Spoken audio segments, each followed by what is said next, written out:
Isabel, thank you for joining me today. So good to chat. Where does today find you in the world?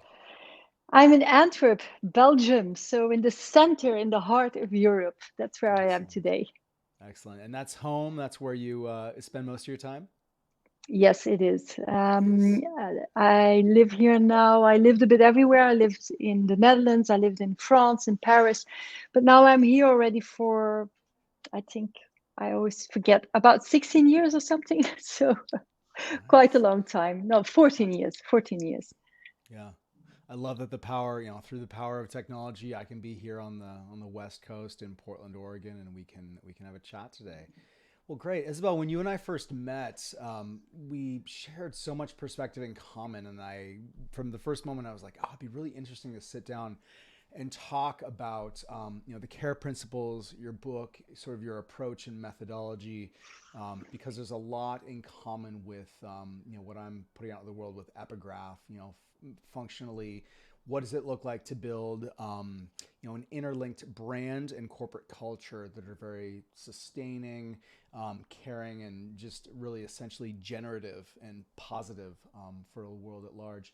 For those who are tuning in who maybe aren't familiar with you and your work and your book, do you want to just give a brief sketch of your care principles approach? I find it really, really compelling. Sure. Thank you. Thank you so much for being my ally in Portland, and I love Portland. Just to be clear on that, the CARE principles is very simple. It's a strategic framework that helps you define your position, not only to be the best in the world, but also for the world. We used to, and we probably still work for companies who say, "I want to be the best in the world. I want to be the number one. I want to be the biggest. I want it to be the best." And I think all of that is great, but we are facing such challenging times that it's also important now to be for the world and to take better care of people and the planet. So that's actually the generic idea behind the care principles. And then the word care also stands for four enablers that are embedded into the word care, and they help you to take better care of people and planet. The C stands for collaboration. We can all collaborate better internally and externally. The A stands for agility. It's about flexibility. It's about how versatile, for instance, is your offer, but also about mental resilience, building mental resilience to be able to follow the many and fast changes we see in society. The R stands for reliability. We can talk a lot about how reliable brands are today. We used to build that through marketing. In my perspective, today you build internally your brand with your employees and no longer solely with marketing. Yeah. So reliability with in an era with a lot of fake news, how do you build that? How do you keep it? And then the E of care stands for empathy, truly listening to others, active listening, honest feedback, all that kind of things. That is a very simple framework of care, and you apply them first internally on your employees. Then, of course, you can also take better care of your clients. So there's a client relationship model in it. It's also about stakeholders, and then, of course, care for the planet. The whole sustainable part is in there as well. That is, in a nutshell, what the care principles are about. I love it. And it seems that if this internal culture and external view to the world is very much interlinked. Once upon a time, I feel like I know in my mind I separated out. Okay, here's brand and the way we're perceived, and then over here on the other side of the coin is our organizational culture. What type of environment we manifest, how we talk to each other. Expectations for leadership. It sounds like what you're seeing through your work, and I know you've worked with international clients based there, based over here stateside. It sounds like from what I'm hearing, those are very much interlinked in your approach and work. That culture and brand, you can't really split those two. No, totally. I think I've been around for quite some years. I'm doing actually this job as an independent brand strategist already for 12 years. And I think when we look back at how we used to build brands in the past, the image we created for the outside world and what the brand or the company behind the brand was doing internally, it used to be two very different worlds.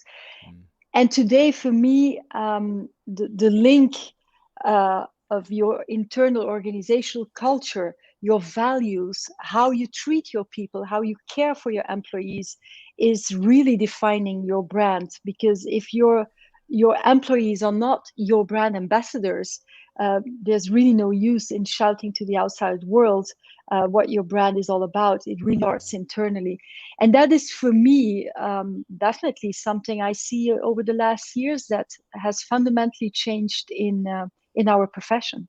Yeah, yeah, it's fascinating, and that's where I see a lot of overlap with your approach and my approach in going in and working with a client of any scale who's looking to say, okay, we're either wanting to build a brand ex nihilo or refresh, rebuild, relaunch something. I always start that conversation around values. What do you want to be in the world? How do you want to be seen? Oftentimes if I'm coaching, pre-venture stage founder or someone who's just getting things rolling, maybe they have a really small team. I always tell them, no one really cares if you make a big, seven-figure exit and go public and go cash that check. But if you want to give something to the world, like Steve Jobs said, put that positive dent in the universe. It indexes for a lot of positive things. And in a world where, startups, 1 in 10,000 will go on to, either acquisition or public offering, it helps, pull those levers in success when people around the world can say, okay, you're not just looking to make a big payday. You want to leave the world a better place, build it better. The organization I always point to is Zappos. Tony's end was Totally, unfortunate, but what they were, that values rooted brand from storefront one all the way up to acquisition by Amazon. It served them really well. They were a retail company. Yes, but they were on a mission to deliver happiness, and that was a story they told themselves internally. It gave their employees that affiliation, and structurally, they gave their employees freedom. I think they gave them a $500 amount, budget to go and delight any to customer. stay, That yeah, was that totally, was their yeah. North Star. I always thought that was so fascinating. Yeah, totally. But you're so right when you talk about founders and startups, and we come and still are. I'm always talking like it doesn't exist anymore, but actually it does. We have been trained in society, and I think that's something that we might discuss the differences between the States and Europe, but I think this is something that is really probably on a global level. We are trained to think personal success is success, and my ego, my person needs to go as far as possible, earn as much money as possible, and that is the definition of success. Yeah, yeah, And what you see, and the book and the care principles has been written based on a lot of research. What you see today is that companies that take care of others, that take extremely good care of their, for instance, just their employees or just mm-hmm. their clients, but they really are in a sharing collaboration mood, they go way beyond others, and they are really truly successful. So even if earning money is not their first goal, it's not anymore, I want to become rich and I want to have a 6 7 digit whatever revenue. When Yeah. they just really care, the care is really the path to success. But we simply haven't been educated in that way. So it's a big shift for people. It's a big shift for leaders. It's a big shift for founders, because it's not the economical model that still today is taught at universities or at business schools. Yeah, that's something I really wanted to dive into with you because I know you've worked on both sides of the Atlantic. And what do you see? Are there fundamental rules of the road that are similar in doing business over there? Or I'd love to hear your perspective over there, and I'll share mine over there. And maybe between the two, we can kind of see, okay, what are the common rules of the road? Or yeah, I'd love even take that wherever you want. Are there misconceptions of brands who are saying, okay, yes, we're based stateside, but we're gonna open a branch in Europe or enter the European market with our brand? Well, I think today society is so polarized. Again, in general, I think the difference between Portland PDX and Tennessee or whatever place in the States, the differences are huge. And it's the same in Mm, Europe. Already, yeah. if you look in a tiny country like Belgium, the differences between the countryside and cities, the differences are huge. So what I see, and it's the same with brands, what I see today is that certain brands are taking leadership, are showing, are really showing the path how to do business in a different way, in a more caring way. Mm, And then there's a lot of companies that simply don't care, that might do some care washing, green washing, purpose washing, whatever kind of washing. yeah. And that is maybe the biggest trend that I see today. And we all live in bubbles. We all see and read and hear what we like to hear. Mm, So, for instance, when I have a podcast myself, and I also love to listen to podcasts. And when I, for instance, listen to my favorite American podcasts, it seems that every company today in America has great leadership, has great mm, sustainability rules, is really caring for people on the planet. But then business reality, when I talk to American companies, I think in general, but again, it's not a black and white story. I think in general, you're a little bit behind on ecological sustainability, on green transitions yeah. compared to Europe. But then you're way ahead in diversity and inclusion compared to Europe. So I think the accents that every country lays in their strategies are different. But in general, I see what I said is we live in a polarized society, and let's not get into politics, but this polarization is everywhere. It's really everywhere. Yeah, yeah. No, fascinating. Yeah, I feel like the biggest mistake we always make is just casting with a broad brush, right? Either either side of the Atlantic. Yeah, fundamentally, we are a big nation, and there's a wide diversity of opinion, perspective. And I'm sure you see that in where corporations are based, and similar, yeah, to Europe. A lot of really just different cultures, different approaches. So yeah, I think just remembering that, yeah, that truly diverse. I think one of our benefits is that we have lots of space, and lots of room to hold those different opinions. Yeah, it's interesting. Do you see companies who are willing to invest? I guess the the pushback, playing the devil's advocate is, oh, this is just more CSG greenwashing, ESG greenwashing. Is this actually, if we invest in the care principles, will this make us, net more competitive and positively impact our bottom line? Mhm. I truly believe it does. And the research I did prior to writing my book really showcased that the companies that do apply the care principles in their own way, because it's not a fixed model. It's a very versatile model that you can apply according to your own culture and your own needs. You can be, for instance, very caring for people and saying, okay, planet, we will just do whatever legislation is demanding us. But I Mm-hmm. see two big pains to the market. The first one is on employees. Companies they don't find and they can't retain the most Mm, talented people in the market anymore. yeah. And so they are forced, more and more companies are forced now to look at human resources, a word that Mm. I really don't like, but just to be clear, the people strategies they are more and more forced to look at it differently, to act differently towards their people, and to really work with the true purpose and not just like um, pretending to work for a purpose. So the pain is really there, finding talent, keeping talent. And without talent, you can't grow. So it's a Mm, real pain today in organizations. And then there's a second pain, and they don't feel it. And I'm talking very generic now, but they don't feel it so much yet. It's consumers. It's mm, consumers who are not yet on every level demanding brands to step up and to become part of the solution instead of remaining part of the problem. But it's coming, and specifically with newer generations. So you see when brands, for instance, are targeting Gen Z, mm, they need to step up their game.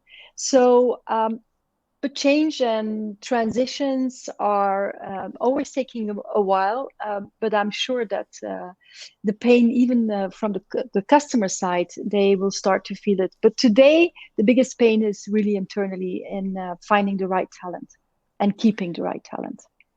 That's really interesting. Do you see this being experienced or received differently? Obviously, there's a lot of generations in the marketplace. 3 or 4 working right now.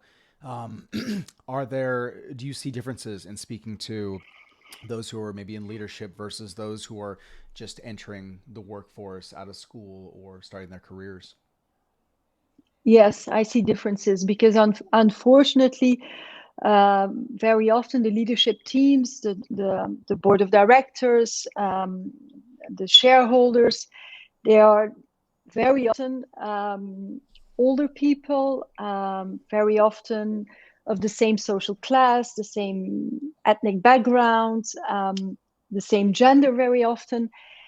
And I see, not all obviously, but some of these people, they just think, okay, I'm like whatever, 60 years old, it'll last my time, I will retire in 5 years, let's just continue business as usual, because gain as many bonuses as I can and I'll be okay. Yeah. And what I see with younger generations or more open-minded CEOs or leaders is that they do dare to be more vulnerable and think about future Mm. generations. And very often that happens when they have children themselves and when their children are getting into the workforce. So as long as the kids are small, they kind of think, yeah, we need to take care of the planet, but no.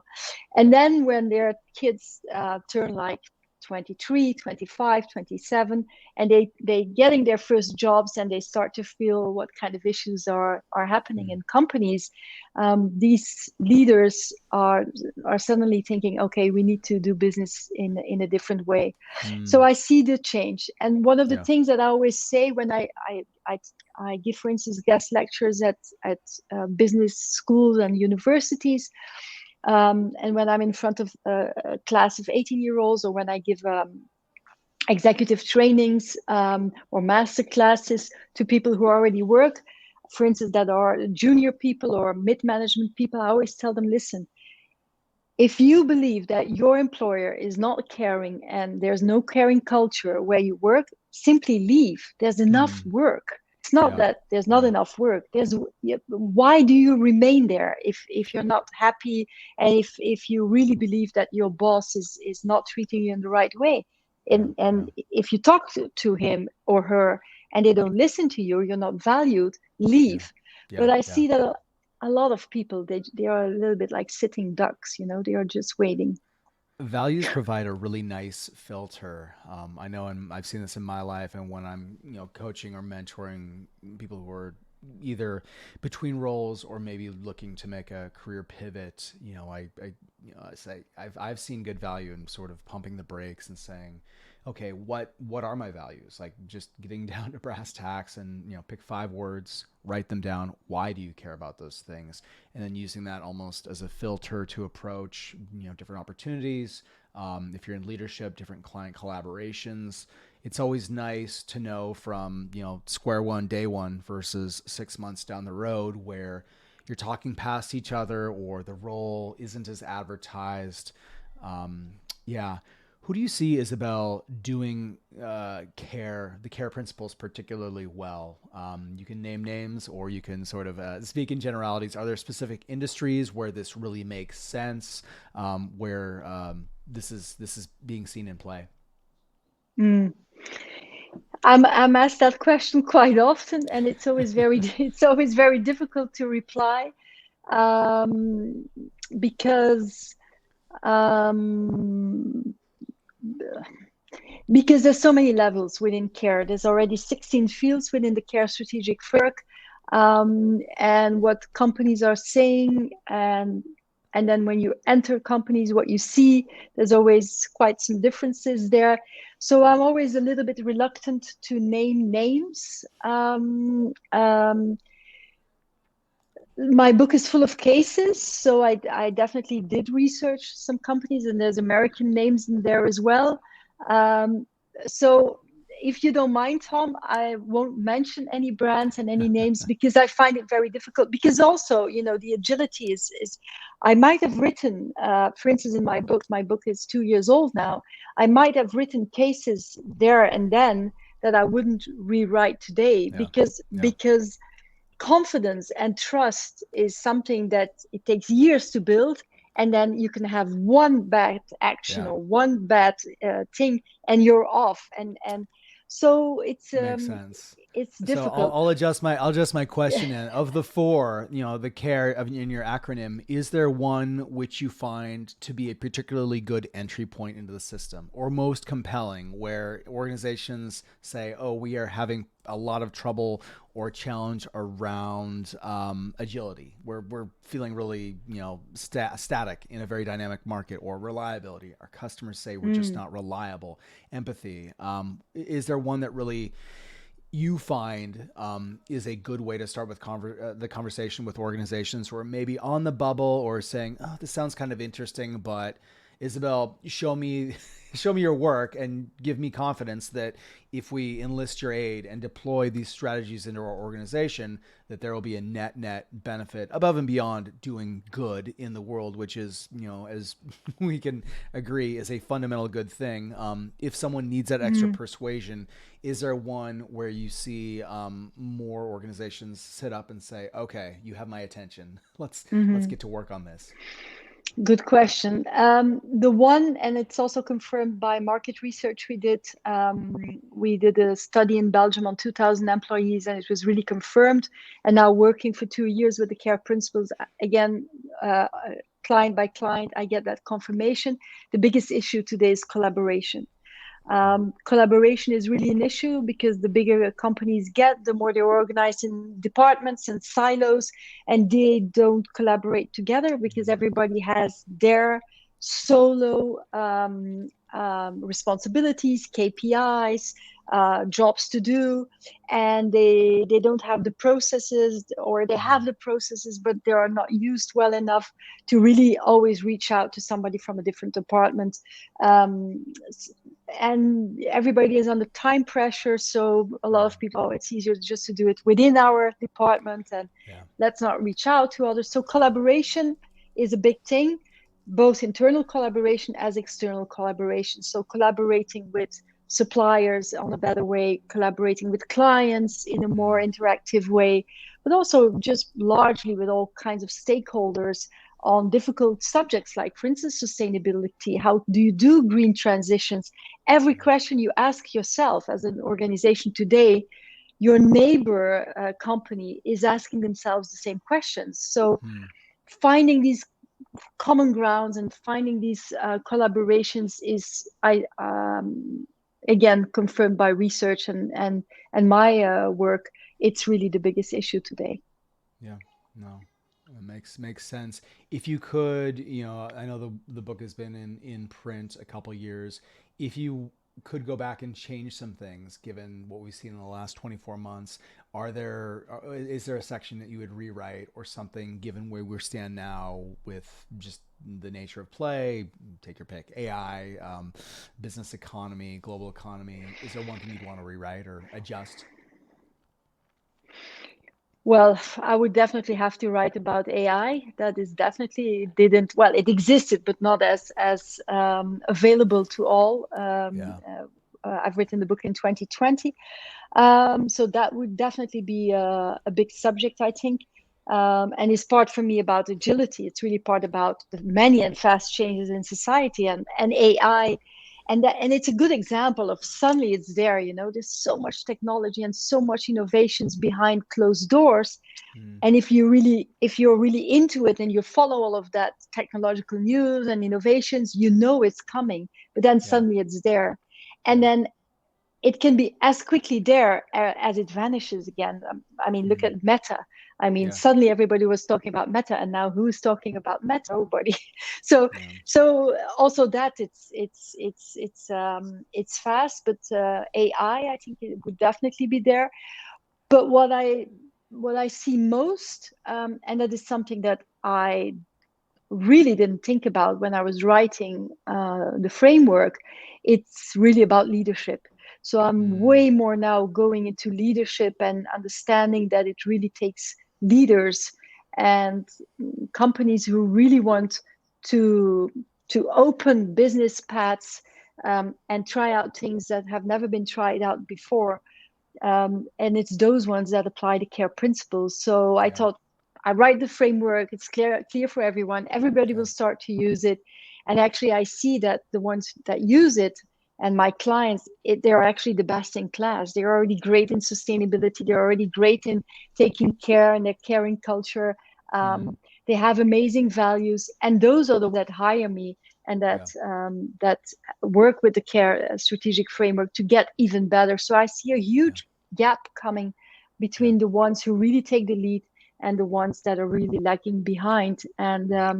so for me, the leadership part would be something. I don't think there's one word about leadership in my book today, Mm, and that mm, would definitely be something that I would rewrite. Yeah. yeah. Oh, fascinating. So many thoughts. I mean, AI is very much peak hype cycle right now. You can't not go out without tripping over it. I wonder.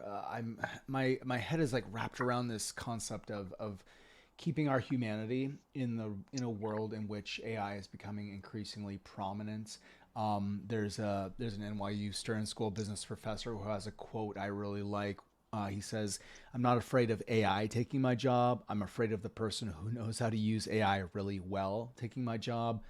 And it seems like as AI enters the ecosystem, leaning on it, as a writer, I mean, I find it to be a very powerful research assistant where I can go out and have it just pull together facts.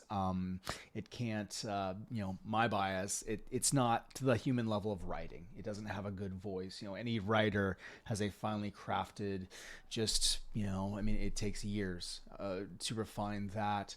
Do you think we would do well to remember our humanity in an age where um, so much stands to be automated, and the cost benefits of, hey, if I can replace X headcount with a tool driven by this really compelling LLM that's been fed on all the research in the world or all the customer conversations we've ever had that have been archived in our CRM. Do you think there's a moment right now where we would do well to, yes, AI is functionally amazing. We don't need to be Luddites about it. But remembering the unique capacity that humans have to be human while using these amazing tools and these resources that are at hand. Very good question. I don't have. I can't look into the future, but I'm a strong believer that actually my dog just joined this, this what's the episode. what's the dog's name? The dog is called Lou. She's a very Lou. old Jack Oh, Russell, 16 she years is she old, is a very cute and Jack Russell. she's always next to me. So she's part of the of this episode too. Absolutely. Um, Back to AI. I'm a strong believer that humans. I don't think computers will take over our lives. I don't think. I think AI and computer learning will definitely change our profession. I know a lot of people are afraid about losing their job, and a lot of people will lose their job. So it's not like, oh, the future is bright and pink and AI won't change that. No, it will Mm, definitely will change that. But I believe that we need, and it starts with schools already. We have to stop looking at education from a point of knowledge and reproduction of knowledge. We have to learn people and children how to make connections, how to think creatively, mm, how to collaborate, and do things that computers are not so good at. And yeah. I believe the future will be computers next to humans, and the humans, and also for the ethical reasons, humans will definitely need to be there to make the ethical choices. Because we can't leave that in the hands of computers. That's simply not possible. Yeah. So I do believe that there will be new professions. There will be really a lot of work. And again, even for old kind of like philosophers, sociologies, you Yeah. know, everything that So many questions are being so many risen. I mean, questions. there's the need for philosophers and ethicists, like AI Yes, ethicists, are totally, roles that are being hired for, which is totally, totally. amazing, inspiring. Yeah, I mean, as someone who paid for a humanities education, it's nice that I can go back and recall the trolley the trolley problem and lots of these ethical models and quandaries that we were just thought experiments back in the day, but are very much now real with things Yeah, like self-driving cars and yeah, and yeah, that. totally, I love your totally. point about leadership, because just to circle back to that, because it can be, you know, so compelling. Something I always enjoy working into my brand standards efforts is North Star. So looking in and saying, okay, if this organization, if we as an organization are going to believe in these things, what are we tacking toward? What's going to be the guiding principles of who we are and what we stand for? And yes, that gets into tactical play, but really, a strong brand can be a differentiator that allows an organization to be a leader. It sets them apart from fellow players. Obviously, the core tool of any brand is to decommoditize that thing, and be powerful. So yeah, it's fascinating to me that you're seeing that as a key element, and ingredient in the care principles, because it's something I definitely circle back to with my clients in looking at brands, values-led brands, and brands that have the power to transform a world that's facing, honestly, some daunting challenges. Mm. But do you feel this? Do you have the same experience, Tom, with your clients? That I used to I used to feel that values were just like something, it was made up by some clever people, always with leadership teams, and then they were hanging on the wall. But to be honest, nobody really knew them, and nobody really cared about the values. It was just something again for the outside world. Oh, we value this, and very often the CEOs didn't even know that what their values were. They always had to look them up, like what are our values again, specifically if they had many. And today the role of values is so different. Is that something that you also um, feel I and see when you work? I see this coming up in an interesting quandary where I have clients ask me, well, if I have values, and this might just be a hallmark of the divided era in which we are, they're like, should how much should my values be a line in the sand? You look at Nike standing with Colin Kaepernick. You look at Patagonia standing with wildlands preservation. There's some activation on the other side of the aisle. Black Rifle Coffee standing for a strong national identity, support the troops. So there are brands that definitely rally around, and they clearly put those values into practice. I mean, they are practicing what they preach. It's literally guiding business decisions and steering the ship. Do I believe every company needs to fall on one side of the social issue if it's not authentic to who they are? And they're not. Nike's always been a company that takes a stand. I mean, and it shows in their partnerships. That's why they chose to align with Wyden Kennedy, largest independent agency in the world. Um, does it need to be that black and white? No. Fundamentally, the acid test I steer my clients toward is make it authentic. Make it authentic to Mm. who you are. And if you're not sure who you are, or if it doesn't feel comfortable, put in the time, do the soul searching, go on that executive retreat and get some space and say, okay, given the state of this cultural moment and what makes sense given how we want to be perceived, and functionally what serves the bottom line, because we want to stay in business, what are we comfortable going with? And I think that will move it out of that place of, oh, those are just the mission statement on the walls or the five values, and it really has to come from the top, and leadership has to say, we're an organization that doesn't just put these values on the wall, we live them. They guide us. Mhm. They Mhm. steer our decisions. They steer our conversations. They steer on the brand and promotion and publicity side. They dictate the words we're going to say on social media, the causes we're going to interact with, the fellow travelers that we're going to welcome into our ecosystem.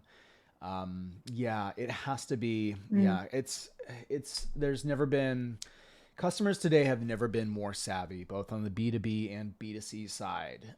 If any organization is saying, "Hey, we're one thing," and it's not being borne out in the reality of how they're operating, it's going to come up because there's more eyes. Everyone's got a camera in their pocket that they can record and say, "Oh, you say you're committed to customer service, but that customer service representative, kicked my bag across the airport," or something like that. It really has to be seen in practice, I believe. Mm. There's somebody on LinkedIn. I can't see who. Oh, David. Hi, David. He's an I've been ex-colleague of trying to share mine. some of his comments. He was most excited about this. Okay, So okay. yeah, yeah. Nice, nice.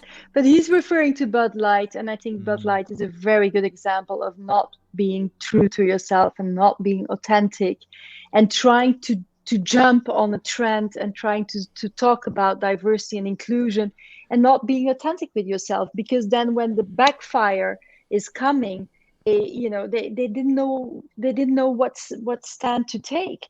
yeah. And that is such a pity, because they used to be. It's a good example. Bud Light is really such a brand that used to do great advertising, always winning nice prizes in creative prizes in advertising. And then they do a thing like that, and you just feel everything felt so unauthentic. Such a It was pity, but yeah. a good lesson for others not to go into not to go in and play with values and say things that are not true to the brand. Yeah, yeah, it's there's a little bit of sense of playing with values. Values are powerful. You play with values at your risk. You're handling sticks of dynamite here, and they can be, they are going to cut to the heart of, I mean, functionally, values. I always like to get to, core root of like, okay, what is a value? It is something that fundamentally we hold dear. The best way to see what your values are to look at your calendar. What did you spend time on the last week? What are you devoting time, talent, and treasure, capital resources to? And looking at that, and yeah, if any company who is looking to make a stand or, and in a global context, this is challenging because functionally, when Pride Month rolls around, you see all the social identities flip to, the rainbow colorway. There are companies who they will flip every region to the rainbow except the Middle East, where that is much more of a hot button issue. Is that good? Is that bad? Well, I've seen them, different companies called out for inauthenticity will say, oh, you stand with LGBTQIA plus individuals everywhere else in the world, but you're not willing to wade into this. And, it's having having a ready response to that, and showing that the consideration is there, not saying we need to jump into every partisan firefight, but at the same time, have a why. Why are you Mm, doing this? Why are you not mm, doing that? And put in the thought, because assume you're going to be asked. Assume you're mm, going to be asked, why do you hold that value? Well, and mm, this is where I love a good standards guide that builds out a deep consideration of here is why we stand for. There are values that are more neutral. It's hard not to support creativity. I mean, net creativity is probably a functional positive for humans. It creates new mm. products. It has made us a extraplanetary species. But when you get into hot button words like inclusion, I mean, it's fundamentally that is a inclusion is something that should is great, but it's also it becomes a cudgel when we dive into the world in which we find ourselves. So So true, yeah. Tom. But what I find is that isn't it a bit silly as organizations jump on these top topical calendars, like, oh, now it's a international diversity day, or now is Yeah. international whatever day, and Mm. then they do that for 1 week or for one month or for one Yeah. day or whatever. I mean, for me, diversity and inclusion is a very fundamental part of your people strategy, and it has to be there Mm. 365 days a year. Yeah. It's the same with, like, for instance, when there's well-being. Well-being is such a Mm. different, another one of these topics. Oh, today is the well-being day or well-being weekend. Now we're gonna get extra fruit for our people, and they get a massage, and they get. I mean, come on. Well-being has to be on the agenda of your people strategy Agreed. 365 days a week. It's not one day or 1 week that you give them a massage and you think, okay, we've taken care of our employees and it's finished now. Yeah. Yep. And So there are, yeah, I mean, there are fundamental values that drive the human experience forward. They push us collectively, they push the human collective toward a world that is more compassionate, is more caring, and is functionally allows us to innovate and really, achieve those higher, embrace the higher angels of who we are as Homo sapiens and cross borders. We're facing some functionally very daunting challenges.